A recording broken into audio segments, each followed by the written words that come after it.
With the release of Nioh right around the corner, there's some things you should probably know before jumping in that might give you a bit of a leg up, and also just give you an idea of how some of the cool mechanics and things in the game actually work. I'm Andrew the New Guy, and today in gameranx, we're here to talk about 10 things you need to know about Nioh.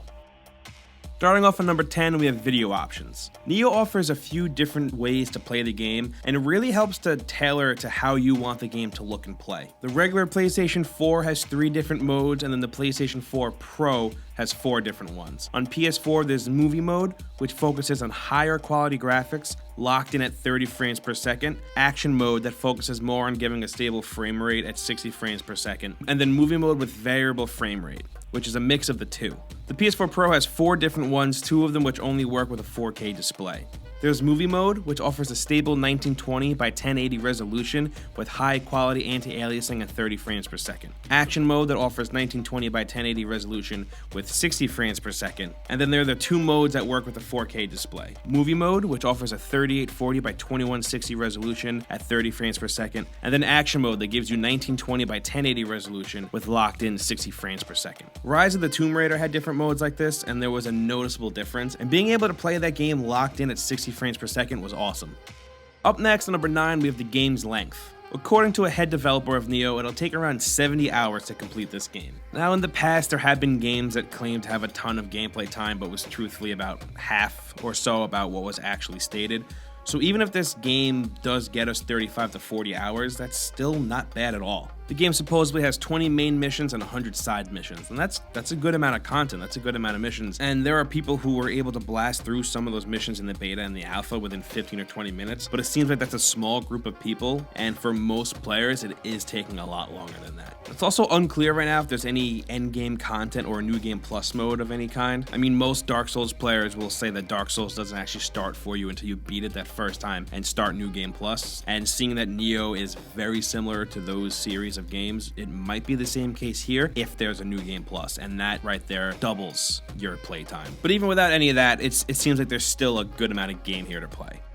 And up next, at number 8, we have the difficulty. This game isn't going to be for anyone who's easily annoyed or discouraged from games. It's like Dark Souls levels of hard. I'm going to make that comparison a lot in this video because Dark Souls is the obvious influence for this game. Koei Tecmo has even come out and admitted to that. One of the developers stated, and I quote, "We consciously avoided making the game easy." So they're out to make a hard game. They want this game to be challenging. And it's going to work just like Dark Souls does, where every battle is like a game of chess, and you really have to time your attacks and learn the enemy's attacks and movements, and you really just have to time everything super perfectly. And one false move could cost you everything. There also aren't any other difficulties, so everyone will be playing the same exact game. Everyone will have the same experience and be playing on the same difficulty. So hopefully you don't have too hard of a time with a game like this, because if you do, there's no way to drop the difficulty, and at that point you really just have to power through and hope that you make it. So if you aren't a fan of any of the Souls games or Bloodborne, this might not be the best game for you to check out, because you're already going into it knowing that you kind of don't like it.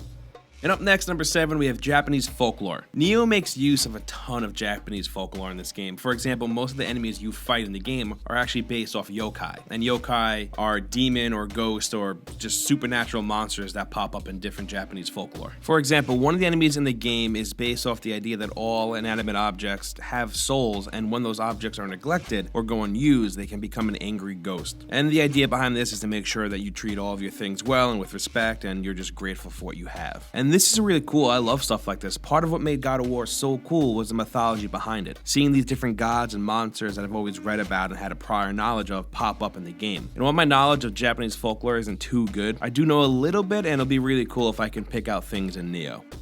And up next, at number 6, we have the Mimic. Once again, I'm going to reference Dark Souls. Dark Souls has these mimic chests. Other games do too, but Nioh also has them. But they're pretty different than the ones in Dark Souls. In Dark Souls, they're just bad chests, like they're evil chests with teeth, and they grow legs and arms, and they try to eat you if you open them. In Nioh, they don't necessarily do that. If you do go to open one, though, without knowing it's a mimic chest, you will get hurt. But if you're able to tell that it's a mimic chest and you whistle at it or wave at it using the gestures, it'll actually open up and you won't get hurt. Now, this will end in one of 2 ways for you. It'll either end with him dancing away or the 2 of you fighting. So what happens is he'll pop out, he'll do a gesture, and then you'll only have a few seconds to mimic the gesture that he does. And if you take too long to mimic him, he'll get mad and he'll attack you, and then you end up fighting, obviously. So if you respond with the gesture fast enough, he'll dance and then he'll vanish, and you get some loot loot, and you get a new gesture out of it. But if you end up fighting and you win, you get the loot, but you don't get the gesture. So just like in Dark Souls, even when you're not fighting and just exploring, you still have to be careful of every little step you take. You have to make sure you don't open a mimic chest on accident. You have to make sure that you know what it is. So just be cautious of what chests you're opening. Just keep your eyes peeled and pay a little bit of attention, and you should be fine.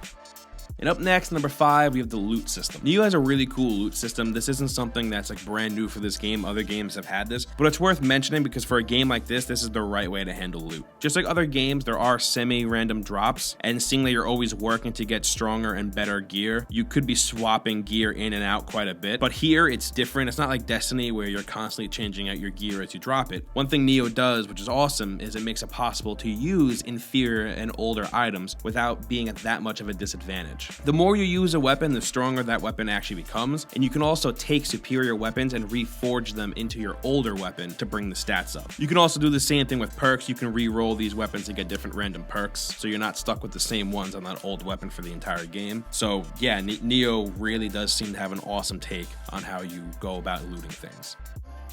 Up next, number 4, we have XP and Guardian Spirits. There are numerous guardian spirits that you can choose from, and what it is it gives your character passive bonuses and it also gives you weapon bonuses when you augment it with your weapon. Like, it actually gives you a whole new moveset. It gets rid of the high, mid, and low movesets, and you just have this one moveset. It'll also add elemental damage and increase your damage for as long as you have it activated. Now, as you play the game, you'll gain XP, and that will fill up your living weapon bar, and when it's filled, that's when you can activate the weapon augmentation, and that's what gives you all the stat bonuses. And just like in Dark Souls, when you die, you'll drop XP, and you'll drop your guardian spirit, and you'll have to make it back to that spot without dying to get it all back. If you do happen to die before you get there, you lose all of your XP, and your guardian spirit gets lost too until you respawn. It really gives you that risk reward aspect of the game that Dark Souls has, and that's one of the things that makes that game so great and so challenging. So like I said before, you really have to watch your back this entire time you're playing the game, just to make sure you don't waste all of your time and waste all that XP that you gathered.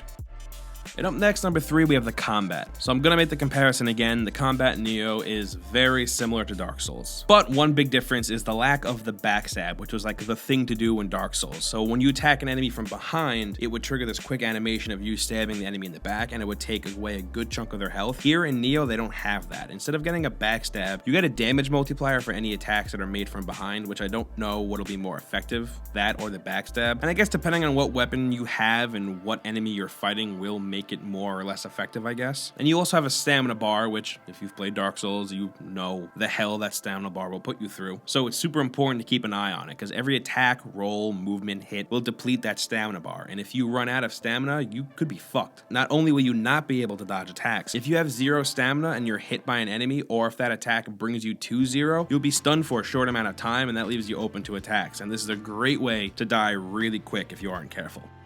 Up next, number 2, we have the Ninjutsu and Onmyo archetypes. There's a specialty stat that you'll acquire from playing the game, and you'll be able to spend those points on 2 different archetypes or classes. Not a class in the sense of like rogue, warrior, knight, not like that, but more of just giving you different skill sets that you can utilize and put into your playstyle. There's the Ninjutsu skill tree that makes use of tools like smoke bombs, throwing stars, stuff like that, and then there's also the Onmyo that makes use of spells like summoning spells and different kind of buffs for your character and weapons. But the knowing of a skill doesn't necessarily mean that you can use it. You can only have a few skills at once, and they have to be readied at a shrine. So before you head out from a shrine, you really have to kind of decide what kind of playstyle you want to rock for the next few minutes, because you can only have certain skills equipped at any given time.